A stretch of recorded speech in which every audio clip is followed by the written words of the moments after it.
The camera opens on a wide shot of a packed theater, the soft murmur of hundreds of voices blending into a nervous excitement that fills the air. Lights sweep across the audience like waves, and then they settle on the glowing AGT logo at center stage. A gentle piano melody begins to play in the background, slow and emotional, hinting that something unforgettable is about to happen. Welcome back everyone to our channel, the place where impossible dreams turn into real-life miracles. Today you are about to witness a story that will stay with you long after this video ends. It is not just about music. It is about hope, courage, and a boy who refused to let poverty decide his future. The camera cuts to the backstage area where a small figure stands alone near a wall covered in glittering posters of past winners. His clothes are simple, slightly worn, the kind you would never expect to see on the biggest stage in America. His shoes look like they have walked through 1,000 dusty roads. He holds a small laminated number card in his hand, and his fingers tremble as he takes a deep breath. His name is Miguel. Miguel is 12 years old. He comes from a tiny village in the Philippines, a place where electricity sometimes disappears for days, where children often walk barefoot to school, and where dreams are usually kept small because survival is already a daily challenge. Miguel's father works as a fisherman whenever the sea is kind. His mother washes clothes for neighbors. Some days they eat 3 meals. Some days they eat only 1. But Miguel has something that cannot be measured in money. He has a voice that seems too big for his small body. We see a flashback scene of Miguel sitting on the floor of a small wooden house with holes in the walls that let sunlight spill inside like golden dust.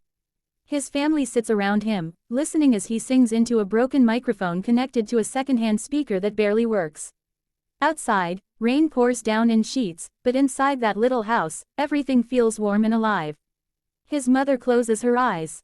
His father wipes away tears he pretends are just sweat. Back in the present, a production assistant calls his number.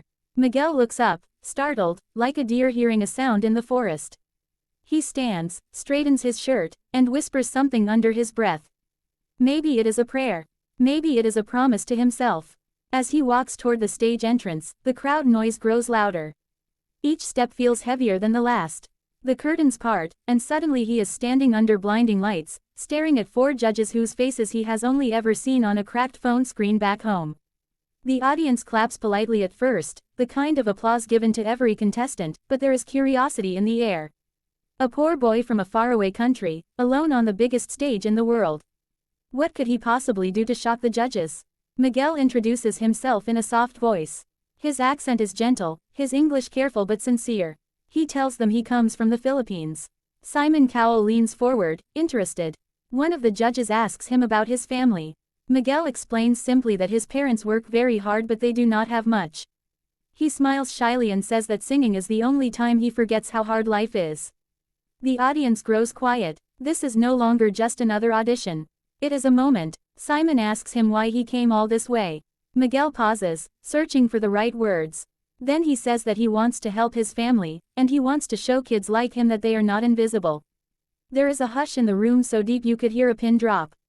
Simon nods slowly. He tells Miguel to take his time and begin whenever he is ready. Miguel steps to the center of the stage. The spotlight narrows around him, turning the massive theater into a dark ocean with him as the only island of light. He closes his eyes. His chest rises and falls. The first note leaves his lips, and in that instant, everything changes. The sound that comes out is not the sound of a boy. It is the sound of a soul that has lived 1,000 lives. His voice is rich, clear, powerful, and impossibly controlled. The melody wraps itself around every corner of the theater, climbing into the balconies, slipping between the seats, touching every heart in the room. The audience stops breathing. Within seconds, people who were chatting moments before are frozen, hands over mouths, eyes wide.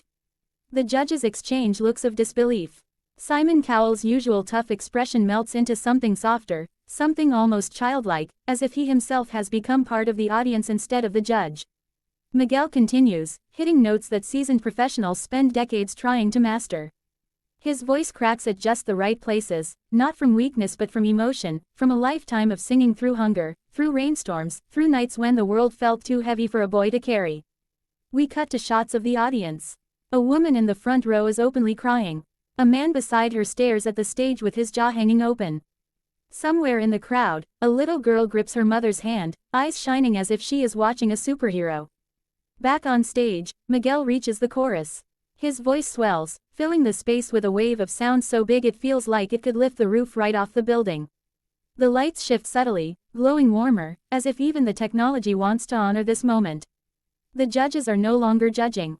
They are witnessing. Simon whispers something to the judge beside him, but the microphone does not pick it up. All we see is the shake of his head, the tiny smile that creeps across his face, the look of a man realizing he is in the presence of something rare. Miguel's song tells a story of longing, of wanting to be seen, of dreaming of a better tomorrow. And suddenly it is not just his story anymore. It belongs to everyone who has ever been told they are not enough. As the final note rings out, it hangs in the air, shimmering, refusing to fade. For one heartbeat, the world is silent. Then the theater explodes. The audience leaps to their feet in a standing ovation so thunderous it feels like an earthquake. People shout, cheer, cry, clap until their hands hurt. Miguel opens his eyes, confused, as if he cannot believe what he is seeing. His lips tremble, he bows slightly, unsure what to do with all this love rushing toward him at once.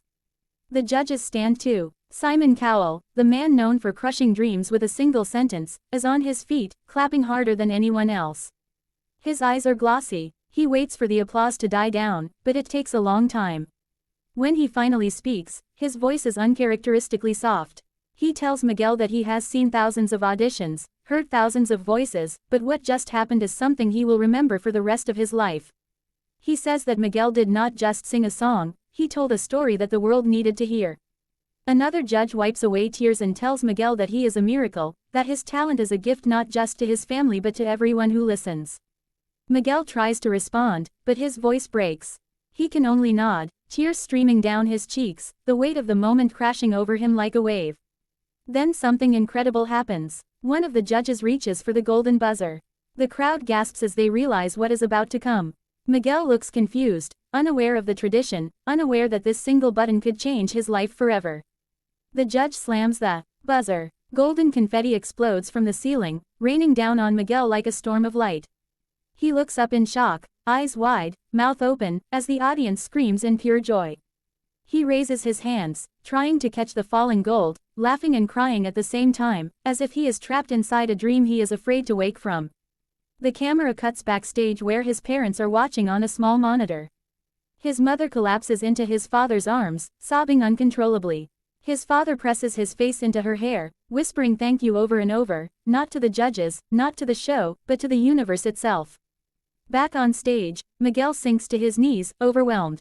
The confetti sticks to his hair, his clothes, his tears. A judge rushes over to help him stand, wrapping him in a warm hug that feels like the embrace of the world. The audience continues to chant his name, a name that only a few hours ago meant nothing to anyone in that room, and now echoes like a promise. As the noise slowly fades, Simon leans into his microphone one last time. He says that moments like this are why the show exists. He says that talent can come from anywhere, from the biggest cities to the smallest villages, from the richest homes to the poorest streets.